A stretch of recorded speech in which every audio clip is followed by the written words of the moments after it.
မိတ်ဆွေများအားလုံးပဲမင်္ဂလာပါ AI learning မြန်မာအနေပြန်လည်ပြီးတော့ကြိုဆိုပါရစေကျွန်တော်ဒီနေ့တော့လက်တလောမှာလည်း free ပေးထားတယ်ကျွန်တော်ကိုယ်တိုင်လည်းအခုသုံးနေပြီးတော့အရန်ကိုအသုံးတဲ့နေတယ်မိတ်ဆွေတို့အတွက်လည်းအကျိုးရှိစေမယ်ထင်တဲ့ AI tools လေးတွေနဲ့မိတ်ဆက်ပေးကြပါတယ်ပထမဦးဆုံးအနေနဲ့ကျွန်တော်မိတ်ဆွေတို့ကိုဗီဒီယိုလေးတစ်ပုဒ်ဖွင့်ပြကြပါတယ် Let's go I wake up to a little bit of drool on my pillow feel like it's gonna be a bad day Yeah, I'm tired of shit and the coffee ain't hit yet damn ain't that great ဒီလို animation ဗီဒီယိုလေးတစ်ပုဒ်လုပ်ဖို့အတွက်ပထမဦးဆုံး alpha.jammo.ai ဆိုတဲ့ website ကိုတွားလိုက်ပါမယ်ဒီ website ကိုရောက်ပြီဆိုရင် create a video ဆိုတဲ့ button လေးကိုတစ်ချက်နှိပ်လိုက်ပါပြီးရင်ကျွန်တော်တို့ Google နဲ့ sign in ဝင်လိုက်ပါမယ်ပြီးရင်တော့ get started ကိုတစ်ချက်နှိပ်လိုက်ပါဒီမှာကျွန်တော်တို့က animation လုပ်မဲ့ဓာတ်ပုံလေးတစ်ပုံကို upload လုပ်ပေးရမှာဖြစ်ပါတယ်ဆိုတော့ကျွန်တော်တို့ဓာတ်ပုံရဖို့အတွက်ကိုဗီဒီယိုလေးကိုဖွင့်လိုက်ပါမယ်ပြီးရင်ကျွန်တော်တို့ animation ပြောင်းတင်တဲ့နေရာမှာဗီဒီယိုခဏ pause လုပ်ထားလိုက်ပါမယ်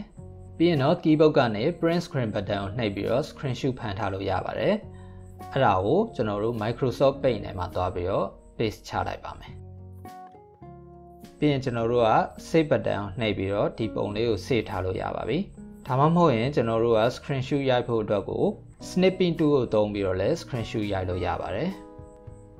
ပုံလေးကို save ပြီးသွားပြီဆိုရင်တော့ upload လုပ်ဖို့အတွက် upload an image ဆိုတာလေးကိုနှိပ်လိုက်ပါပြီးရင်ကျွန်တော်တို့ကပုံလေးကိုရွေးပေးလိုက်ပါမယ်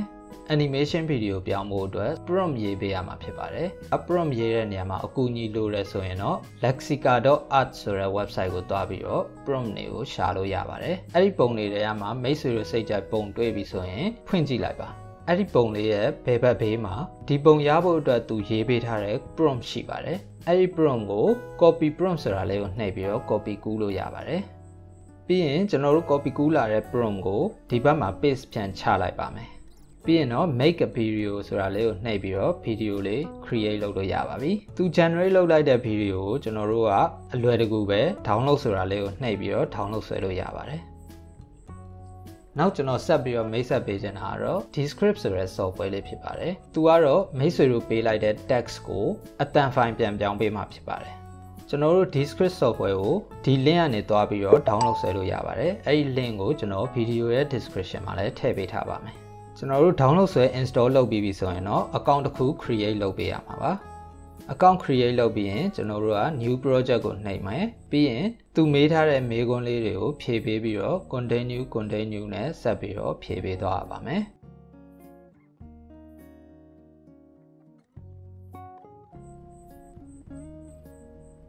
ဆက်တဲ့အားလုံးပြီးပြီဆိုရင်တော့ကျွန်တော်တို့က new project ကိုပဲပြန်နှိပ်မယ်ပြီးရင် start writing ဆိုတာလေးကိုတစ်ချက်ထပ်နှိပ်ပေးလိုက်ပါဒါဆိုရင်ကျွန်တော်တို့ text ကိုရိုက်ထည့်လို့ရပါပြီ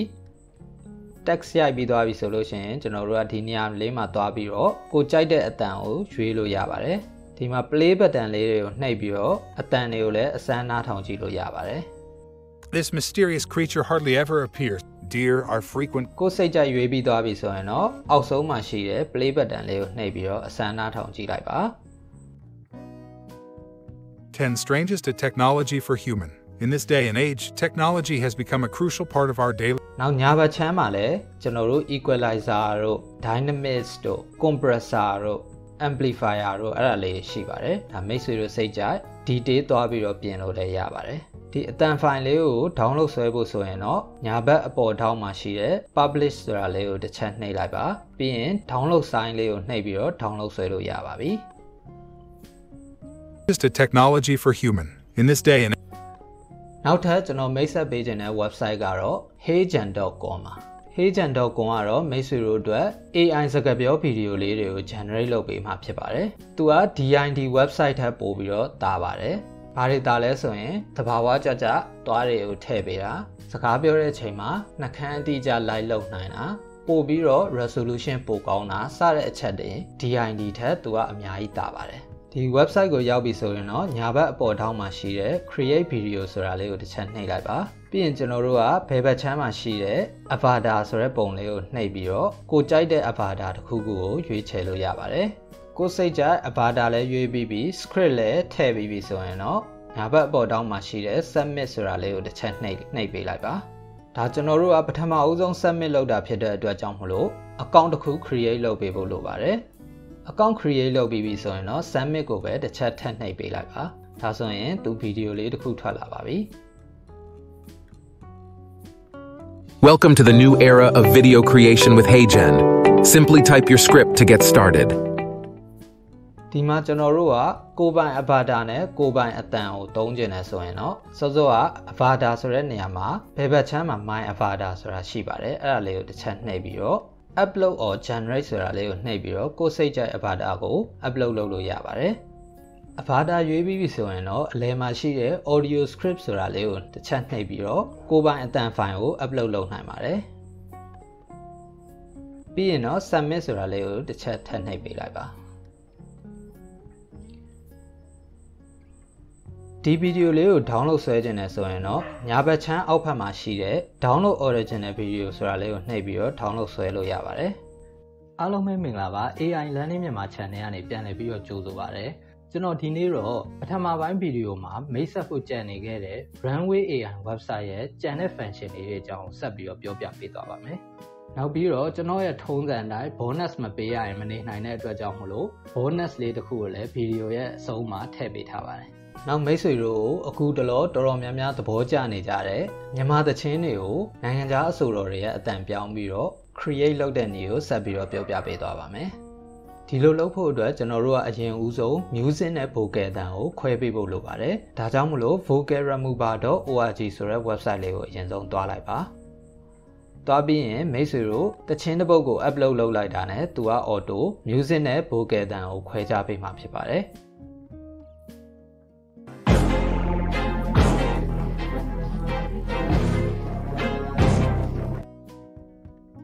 ကျွန်တော်တို့ဒီအတန်အတိုးအကျယ်ခလုတ်လေးတွေကိုရှေ့တိုးနောက်ဆုတ်လုပ်ပြီးတော့လည်း vocal တန်နဲ့ music တန်ကိုစမ်းပြီးတော့နားထောင်လို့ရပါတယ်မိတ်ဆွေတို့သဘောကျလို့ download ဆွဲခြင်းနဲ့ဆိုရင်တော့ညာဘက်အောက်ထောက်မှာရှိတဲ့ save button လေးကိုနှိပ်ပြီးတော့ vocal လား music လားခွဲခြားပြီးတော့ download ဆွဲလို့ရပါတယ်ကျွန်တော်တို့ download ဆွဲထားတဲ့ vocal တန်လေးတွေကိုမှ voice mode ဆိုတဲ့ software ဒါမှမဟုတ်ရင်voice.ai ဆိုတဲ့ software တစ်ခုခုကိုသုံးပြီးတော့ကျွန်တော်တို့လိုချင်တဲ့ celebrity တွေရဲ့အတန်ကိုပြန်ပြောင်းပေးရမှာဖြစ်ပါတယ်ပြီးတော့မှ music နဲ့ပြန်တွဲပေးရမှာဖြစ်ပါတယ်နောက်မိတ်ဆွေတို့အတွက် bonus အနေနဲ့အရန်ကိုအသုံးတဲ့ website တစ်ခုနဲ့မိတ်ဆက်ပေးခြင်းပါတယ်ဒီ website ကတော့ futuretools.io ဆိုတဲ့ website ပါဒီ website မှာဆိုလို့ရှိရင် AI နဲ့ပတ်သက်တဲ့နောက်ဆုံးရသတင်းတွေမိတ်ဆွေတို့အတွက်အသုံးတဲ့စေမဲ့ AI tools တွေAI နဲ့ပတ်သက်တဲ့ဗဟုသုတရစရာအကြောင်းအရာလေးတွေကိုသူက category လေးတွေခွဲပြီးတော့လေ့လာလို့ရပါတယ်ဒီမှာသူက category တွေအများကြီးလည်းပေးထားပါတယ်အောက်မှာဆိုရင်လည်း free လား premium လားစတဲ့ကိုလိုချင်တဲ့ option ကိုရွေးပြီးတော့လည်းခွဲပြီးတော့ဖတ်လို့ရပါတယ်ဒီ website မှာကျွန်တော်အကြိုက်ဆုံးတစ်ခုကတော့ join the free newsletter ဆိုတဲ့ option လေးပါအဲ့ဒါလေးကိုနှိပ်လိုက်မယ်ဆိုရင်သူကမိတ်ဆွေတွေရဲ့ email တောင်းပါတယ် email ကိုရိုက်ထည့်လိုက်ပြီးတော့ join free ကိုနှိပ်ထားမယ်ဆိုလို့ရှိရင်သူကတောက်ကြနေတိုင်းမှာမိတ်ဆွေတို့အတွက် innovative ဖြစ်တဲ့ AI tools 5 ခုအကြောင်း excited ဖြစ်စေမဲ့ AI soundbar 3 ခု inspire ဖြစ်စေမဲ့ AI video 3 ခုနောက်ပြီးတော့အဲ့ဒါအပြင်ကို AI ကိုသုံးပြီးတော့ပတ်စံရှာနည်းအသစ်တစ်ခုဆိုတာတွေကို newsletter ထဲမှာရေးပြီးတော့မိတ်ဆွေတို့စီကိုတောက်ကြနေတိုင်းမှာပို့ပေးသွားမှာဖြစ်ပါတယ်ဒါကြောင့်မလို့မိတ်ဆွေရဲ့ email ကိုရိုက်ထည့်ပြီးတော့ free join ထားဖို့လည်းတိုက်တွန်းချင်ပါတယ်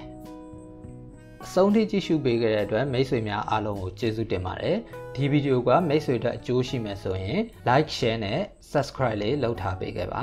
နောက်ထပ်လည်းဒီလိုအကျိုးရှိစေမယ့်ဗီဒီယိုလေးတွေဆက်ပြီးတော့စူးစမ်းပြီးတင်ပေးသွားပါမယ်နောက်ဗီဒီယိုမှာပြန်တွေ့ကြမယ်